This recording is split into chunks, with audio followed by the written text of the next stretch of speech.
নাৰায়ণ পৰম কপাল বলে বলিয়ান হই কোটি কোটি জন্মৰ পুণ্যৰ ফলেৰে আজি লক্ষ্মী নাৰায়ণ উভয়কে মই লভিলো দৰ্শন ধন্য হল প্ৰভু নাৰদৰ জীৱন হে প্ৰভু উভয় নাৰদৰ শত সহস্ৰ কোটি প্ৰণিপাত কৰিবা ওঠা দেৱঋষি প্ৰভু তোমাৰ সুমধুৰ হৰিনামে শীতল কৰে মোৰ মন দেহ প্ৰাণ বাৰু কোৱাচোন দেৱঋষি প্ৰভু হঠাৎনো বৈকুণ্ঠ ধামে আগমনৰ বা উদ্দেশ্যই কি উদ্দেশ্য নাৰায়ণ নাৰায়ণ নাৰায়ণ উদ্দেশ্য মাত্ৰ এটিয়েই প্ৰভু লক্ষ্মী নাৰায়ণৰ চৰণ দৰ্শন কিন্তু প্ৰভু কিন্তু বুলি আকৌ থমকি ৰলা কিয় দেৱঋষি ব্যক্ত কৰা তোমাৰ মনৰ অভিলাষ হে প্ৰভু অন্তৰ্যামী তুমি নাৰায়ণ জানা সকলো তুমি সৃষ্টিৰ বাতৰি তথাপিতো সুধিছা যেতিয়া কওঁ বাৰু শুনা আজি দুৰ্যোধনৰ অত্যাচাৰত অস্থিৰা মেদিনী হে প্ৰভু দুৰ্যোধনৰ অত্যাচাৰত সহিব নোৱাৰি বসুমতী আজি অস্থিৰ হৈ পৰিছে হে প্ৰভু যদিহে ইয়াৰ নকৰা উচিত বিচাৰ ধ্বংস হ'ব তব সৃষ্টি ধ্বংস হ'ব তৰা নক্ষত্ৰ এইটো কলকতে হে প্ৰভু দেৱঋষি ইয়াৰ উপায় তুমি কি চিন্তা কৰিছা ইয়াৰ উপায় মই চিন্তা কৰিছোঁ দেৱঋষি তাৰ বাবে তুমি নকৰিবা চিন্তা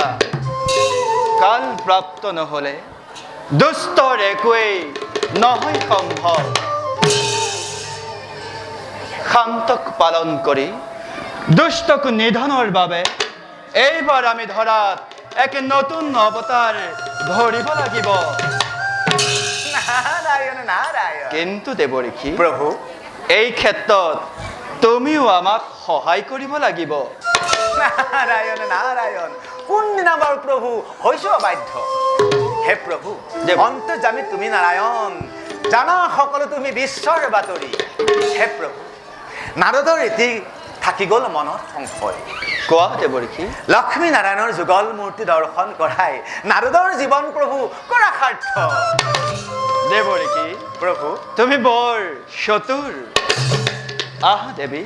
আমি দেৱঋষিৰ মনোবাঞ্ছা কৰো পূৰণ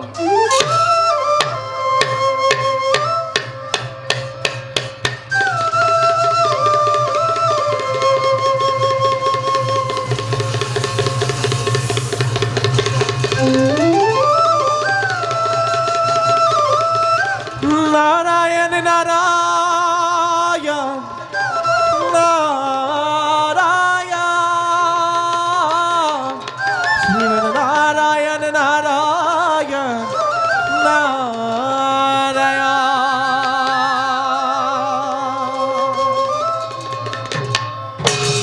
নাৰায়ণ নাৰায়ণ নাৰায়ণ ধন্য হল প্ৰভু এনেকিনে নাৰদৰ জীৱন হে প্ৰভু উভয় চৰণত পুনৰ জনাই প্ৰণিপাত যাওঁ মই অন্য স্থানে তোমাৰ গুণানুকীৰ্তন কৰি শান্তকাৰং ভুজগশয়নং পদ্মনাভং সুৰেশা বিশ্বধারং গগন সদৃশং মেঘবর্ণং শুভঙ্গম নারায়ণ নারায়ণ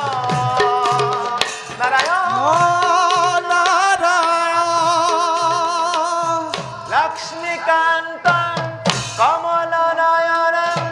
উগ্রবিদান ব্রহ্মঃ বন্দে বিষ্ণু অবভয়হরং সর্বলোকৈকনাথং নারায়ণ নারায়ণ নারায়ণ নারায়ণ নারায়ণ নারায়ণ নারায়ণে নারায়ণে নারায়ণ ব'লা দেৱী এতিয়া আমিও নিজ কৰ্তব্যত হওঁ অগ্ৰসৰ